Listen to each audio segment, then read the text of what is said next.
Hello, and thank you for visiting Cinema Magic. Today, I will be recapping an adventure movie, and it's going to be a fun one. So, let's jump into it. As the movie opens, we see Lady Marian, the king's beautiful daughter. It becomes obvious that Lady Marian is wearing a chastity lock when she gets out of the bathtub. It turns out the lock was placed there by her father, the king, who ignored it, and the man took the house. Robin notices his blind servant Blinken as he walks around the area forlornly.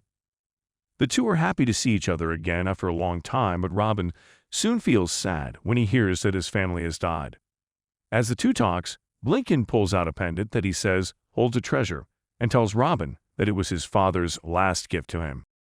In a later meeting with Prince John, who is acting in place of his brother the king, the sheriff of Rottingham informs him that Robin is pursuing them. Prince John imposes a heavy task on the locals.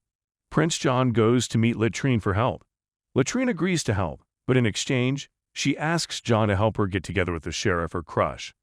In another location, Little John, a giant, stops Robin and his group from continuing their journey to the castle as they cross a bridge. Robin and Little John fight, with Robin winning. They gain the giant's trust and integrate him into the group. Little John calls his best friend Will, who happens to be an expert with daggers, before he leaves. After the introductions, the five individuals set off toward Prince John's castle. Inside the palace, Prince John and the sheriff are celebrating with Marian. Robin arrives with a bear and greets Marian, giving her a hand kiss. This enrages the sheriff, and he challenges Robin to a fight. The sheriff's guards also join the fight. When all hope seems lost, Robin's gang barges through the door and starts attacking the guards, defeating them all. Robin warns the prince that if the tax is not reduced, he will return to eliminate him. Robin gathers some men to join their team. Robin will lead the training, but the men are so bad that they cannot even defeat some dummies. At the castle, meanwhile, the sheriff asks a member of the Italian mafia named Don Giovanni to kill Robin. Giovanni has come with his two associates, Dirty Ezio, a mute assassin, and Filthy Luca, a multiple-time gold medalist in archery. After a bit of chatting, the two conclude that they will lure Robin by organizing an archery competition in the palace, and Filthy Luca will defeat him in it. When the crowd turns against Robin and calls him a loser, Dirty Ezio will assassinate him personally. Lady Marian, surprisingly, is listening in on the entire conversation via her balcony. Worried, she immediately wakes up her maid, Roomhild, and briefs her about the situation. The duo goes to Robin's camp, and Marian reveals the sheriff's evil plot to them. At first, Robin vows to stay out of trouble, but when Marian mentions that the palace is going to organize an archery competition, he starts having second thoughts. Even if his life is in danger, he has to attend a festival if there is an archery competition there. Additionally, Robin puts on a show for his men and starts singing behind a curtain in an operatic voice. After the performance is over, he takes Marian to a secluded place to express his feelings for her. Nonetheless, as he continues to make out with her, he notices that she is wearing a chastity belt. Marian then reveals that her overly protective father put the device on her so that she could not have any fun before her marriage. The next day, the contest starts, and Robin disguises himself as an old man.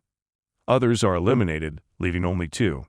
The two men are none other than Filthy Luck and Robin. Seeing him, the sheriff instantly deduces that it is Robin in disguise. Meanwhile, Dirty Ezio is hiding in a nearby tower, ready to shoot at Robin. Because Filthy Luca and Robin tied in the first round, they are given another chance. Robin goes first and once again hits the bullseye. He then takes off his mask and shows himself to be Robin, which makes Marian very happy. However, when it's Filthy Luca's turn, he takes good aim and pierces through Robin's arrow, hitting a double bullseye. This gets the crowd going, and they start cheering for Filthy Luca. At the same moment, they jeer at Robin and call him a loser. Robin is in shock, as he is never supposed to lose in an archery contest. Hence, he takes out the movie script to check if everything is fine. Luckily, he finds that he has one more shot left. Prince John and the sheriff also check their scripts and confirm the plot. Wasting no moment, Robin takes out his arrow, but just as he is about to shoot, Filthy Luca pushes him, causing him to fire his arrow up. Surprisingly, the arrow goes through everyone in the crowd, flies through the air, and lands on the target, making him the winner. While Robin is celebrating his win, a jealous sheriff tells his men to arrest and kill him. This worries Lady Marian, so she vows to marry the sheriff, but only if he lets Robin go. The sheriff accepts the proposal and leaves the area to prepare for the wedding. In the following scene, a hangman places a noose around Robin's neck, just in case Marian changes her mind. But as the wedding goes on, Robin's team frees him, and he goes after the sheriff, who plans to sleep with Marian. The sheriff tries to break the chastity belt, and Robin arrives to fight him. The sheriff shatters Robin, and a key falls out. Surprisingly, the key lands on the lock and fits perfectly. The boys are distracted for a while, but soon resume their fight. After a lengthy tussle, Robin accidentally stabs the sheriff with his sword. As the sheriff lies injured on the floor, Latrine approaches him and mentions that she has a knife that can save him from death. Regardless, she will only give it to him if he promises to marry her. With no options left, the sheriff agrees, and after being saved, he is dragged away by Latrine. In the ultimate scene of the film, Robin and Marian get married in front of everyone. Just then, the king returns from his crusade and condemns his brother for being cruel and evil. He orders his men to lock John away and at the same time rewards Robin for his bravery and valor. The king also returns Robin's house and lifts all the unfair taxes imposed on the people. After this, Robin and Miriam eventually kiss each other.